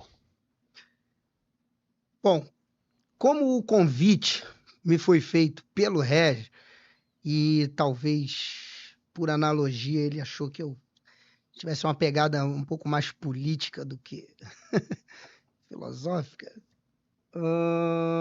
A Face Oculta do MST teria sido proposto pelo Regis e Esaú e Jacó pelo meu amigo Alexis. Pega mais um pouquinho, vai fazer o pitch aqui agora. Você tem certeza disso, velho? Certeza eu não tenho, não. Pensa. É isso mesmo? Então, Esaú... O problema é que ele erra 100%, né? Não tem, né? Eu tô tentando... É isso mesmo, então. Então, eu trouxe A Face Oculta do MST. Esaú e Jacó. E Esaú Jacó foi nosso querido Alexis. Negativo, errou. Errou! Papai aqui trouxe Esaú e Jacó, Machado. Achei claro que falei da República, falei do porra, eu deixei muito claro. E eu vim aqui com isso na mão ainda, você não foi observador. Eu já peguei aquela. Chegou rapidão. Né? Eu peguei ali e botei, eu já meti ali no. Você se ligou, né? Temos o cronômetro aí, não? Quer que eu comece o pitch ou você, Alexis? Eu começo, posso ser? Pode ser, pode, lógico. Bom, vamos lá. Calma aí. Bota ali o cronômetro. Temos um cronômetro aqui, porque aqui assim é 1 minuto. Mas... É o pitch do elevador. Beleza. Olha, ó. 1, 2, vai lá, bora. Muito bem. Opa, vamos lá, Leozito. Leozito que manda. O Léo que solta. Solta o cronômetro. Solta o cronômetro, garotinho. Então, enquanto você faz isso, deixa eu servir aqui nosso convidado mais um pouquinho, coitado. Ele vai pegar 6 horas de busão, velho. Eu vou dar umas 4. Vai deitando como um gatinho. É. Vai descansando no cometa. Curtindo Eric Clapton no fone. No cometa. Como é que era? Isso aqui é azul? Cometa azul não, é... Não, tinha um estrela azul, como é que ela chamava. Solta aí. Tempo na tela. Tempo na tela. Beleza, vamos lá. Face Oculta do MST de Pedro Pôncio. Pedro Pôncio, ele foi uma pessoa que ficou mais de 17 anos num acampamento do MST, chegou com 11 anos e viveu tudo aquilo, a doutrinação. Ele é uma testemunha viva hoje do que foi a doutrinação dos acampamentos do MST, em que em alguns acampamentos ele falou: eu estava pronto com a minha foice para dar uma foiçada nas forças de segurança que vinham lá para poder desocupar a terra. E aí, ele, num determinado momento, aí ele conta que encontrou Jesus. Foi isso que fez ele... Você não quer fazer essa cara? Tinha certeza que você cara. Mas ele encontrou Jesus e aí começou a se questionar. E aí, nisso, ele saiu do movimento e agora está revelando a face oculta do MST. Tempo na Ah, tela. cara, você tem que ficar mais esperto no tempo, hein, mano? Fiquei. Pô, mas pra mim foi Não, Gostou? mas Clicou? sensacional. primeira vez aqui nessa. Não, esse gostei muito. pitch, Bota aqui o livro pra galera, esse porque quem não. pitch. Se quem quiser ficar interessado, pode ficar à vontade de comprar o livro aí Relato também. histórico mesmo, e real. Solta o pau, garotinho. Tempo na tela.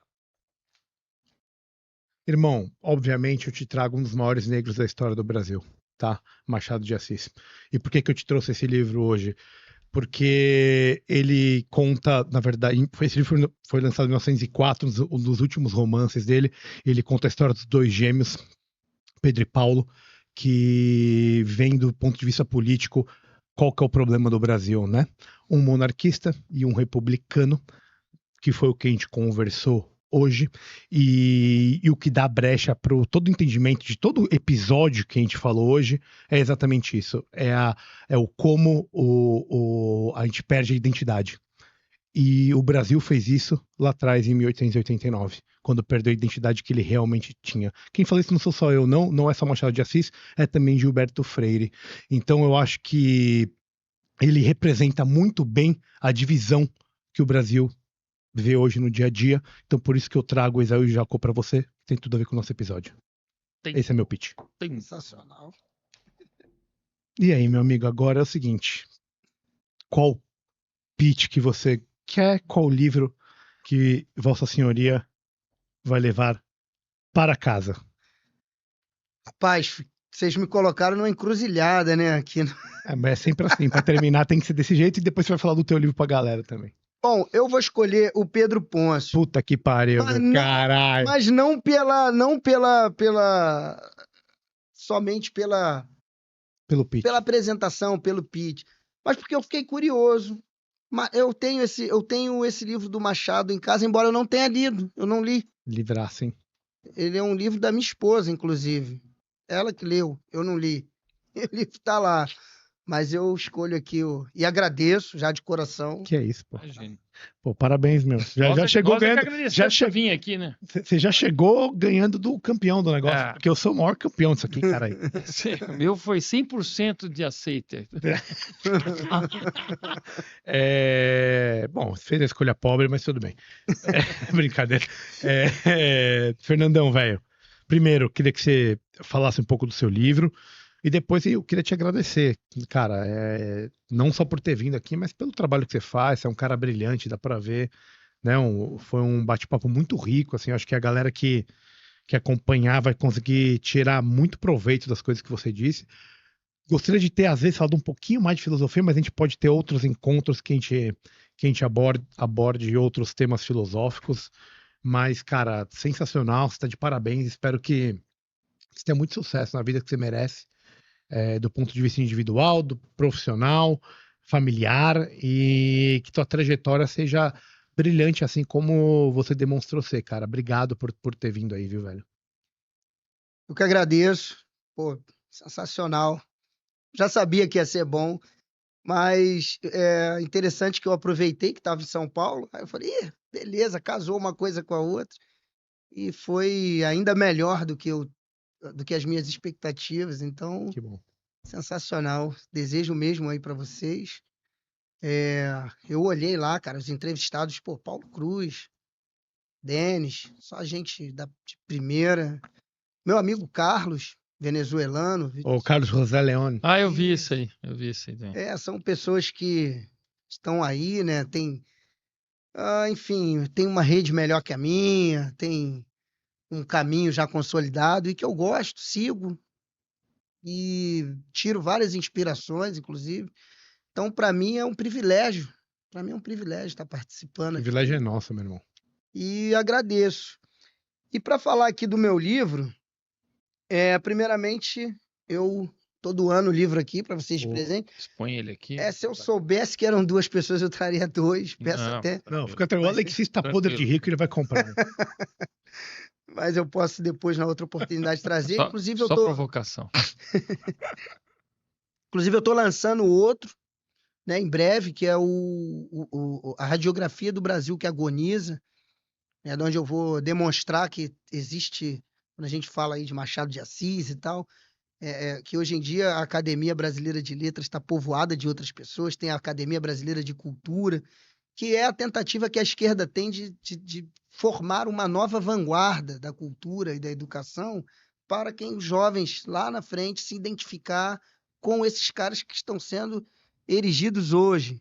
E esse pessoal todo, André Rebouças, José do Patrocínio, vai cair todo mundo no esquecimento. Que absurdo. Então, é estratégia de esquecimento do que é bom na história para substituição de uma vanguarda woke. Essa é a... E eu vou demonstrando isso ao longo do livro, através da filosofia, análise de fatos. Tem um capítulo, uma seção dedicada só ao Thomas Sowell. Enfim, bem bacana. Mas esse aí... Esse daí, inclusive, quando você for lançar, aí eu te faço um apelo aí. Quando você for lançar, por favor, volte. Com certeza. E vamos falar especificamente desse livro, se puder, claro. Ótimo, já está aceito. Esse livro, Abrindo a Caixa Preta, os Movimentos Negros e o Globalismo, ele é fruto da minha tese de doutorado, adaptada com aquilo que não foi aproveitado para a tese devido problemas de relacionamento dentro da universidade. Desculpa.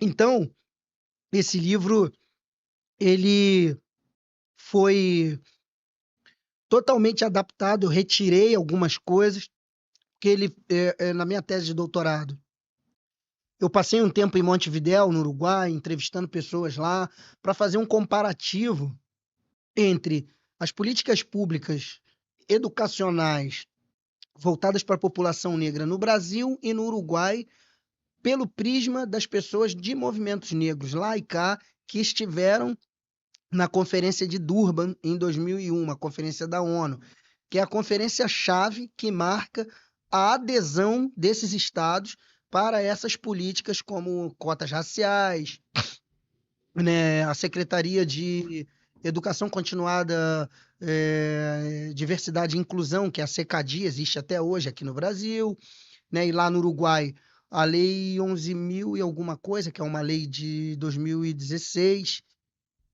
que estabelece as ações afirmativas lá no Uruguai. Então, assim, algumas coisas não seriam importantes para esse livro, eu retirei, e eu venho discutir nele essa conversão dos movimentos negros em uma sigla de esquerda. Eu vou demonstrar como que isso aconteceu ao longo da história, sobretudo utilizando o sistema de educação, né, utilizando o MEC como a porta de entrada para várias políticas identitárias que a gente tem hoje aí. Não só cotas raciais, como a Lei 10.639, que estabelece a obrigatoriedade de História e Cultura da África, também como a figura de zumbi, como herói nacional, enfim, uma série de políticas. Eu vou explicar o que elas são, de onde elas vêm, ao longo da história e como que isso se materializa e forja o imaginário social brasileiro hoje, que acredita em quê? Acredita em racismo estrutural, que acredita em lugar de fala, enfim. Eu vou explicar isso detalhadamente nesse livro. Sensacional, incrível. Onde que a galera acha?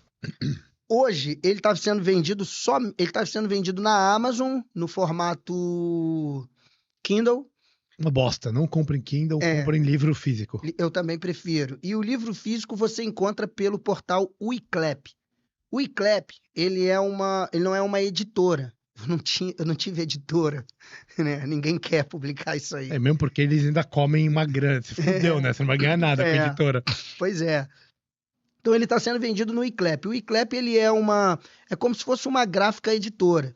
Que você faz tudo, manda para eles e eles imprimem por demanda. Você comprou, perfeito, eles imprimem e mandam. É tipo reserva.inc para camiseta.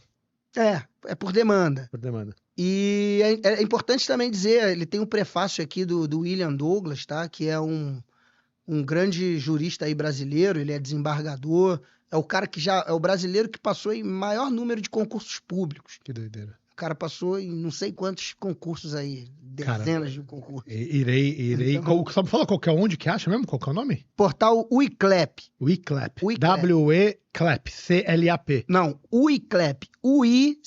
U-I-C-L-A-P. UI. U-I-C-L-A-P. U-I-C-L-A-P, galera. Uiclap. Mas também no meu Instagram, se entrar lá, Fernando Senzala, Tem o link. tem o link. Maravilha. Entre no Instagram dele que tem o link. Com certeza irei ler, cara. Eu que sou um leitor assíduo. Isso aqui já tá na minha lista. Obrigado novamente. Alexis, cara, Um grande abraço. amigo. foi um prazer recebê-lo novamente. Irmãozito, venha mais, tá? Sim, senhor. Estarei aqui te Estarei. esperando. Com a convocação eu virei. Vai. As novidades a gente não pode contar ainda, né? Oi? A gente não pode contar as novidades ainda, né? As novidades? Não. Como que tá isso aí? Eu serei candidato em 2026 É isso? a deputado federal. Aqui em São Candidato. Paulo? Isso pode dizer. Pode? Pode. Beleza. Estado Eu já de São votei Paulo. nele na passada, tá? Não posso falar do resto, o que vai acontecer, mas na passada eu votei no Alexis, meu velho. Foi o melhor voto que eu fiz. É isso aí. É isso. Obrigado. Obrigado. Obrigado mais vez, Leozito. Valeu. Valeu. Fernando. Até a próxima semana, seus arrombados. Tchau!